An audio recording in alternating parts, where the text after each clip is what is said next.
அதிரடி படங்கள் மட்டும் தான் ஓடுதுன்னு. ஆனா ரீசென்ட் டைம்ஸ்ல ஓடுற படங்கள் எல்லாமே பார்க்கும்போது ஒரு மாதிரி காமன் கம்போஸ்டான படங்கள், ரொமான்டிக் படங்கள் தான் ஓடுது. இதுக்கான ரீசன் என்ன? ஆடியன்ஸோட சேஞ்ச் ஆஃப் மைண்டா? இல்லைங்க, ஜனங்க போர் அடிச்சு போய் உட்காந்துருக்காங்க. நீங்கள் வரிசையாக ரத்த கலரியான படங்களை பார்த்து பார்த்து குடும்பத்தோட எப்படா தியேட்டருக்கு போங்கிற ஒரு ஏக்கத்தையே வந்து இந்த மாதிரி படங்கள் உருவாக்கிடுச்சு. இந்த மாதிரி படங்கள் ஓடுவதற்கு காரணம் வந்து கூலி மாதிரி படங்கள் தான்.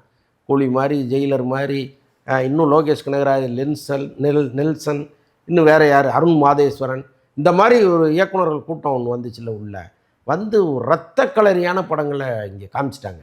அப்போ ஒரு நல்ல மைல்டான ஒரு படம் வேணும்னு மக்கள் நினைக்கும் பொழுது இந்த மாதிரி படங்கள் வந்து தொடர்ச்சியாக வெற்றி பெறுது. இப்போ ஏற்கனவே வந்து இதே டைப்பில் நிறைய படங்கள் வந்திருக்கு. எல்லாமே அதிரி புதிரியான வெற்றி படங்கள். வருங்க ட்ரிபிள்-டி ஒரு படம், என்ன பெரிய அழுத்தமான கதை அது.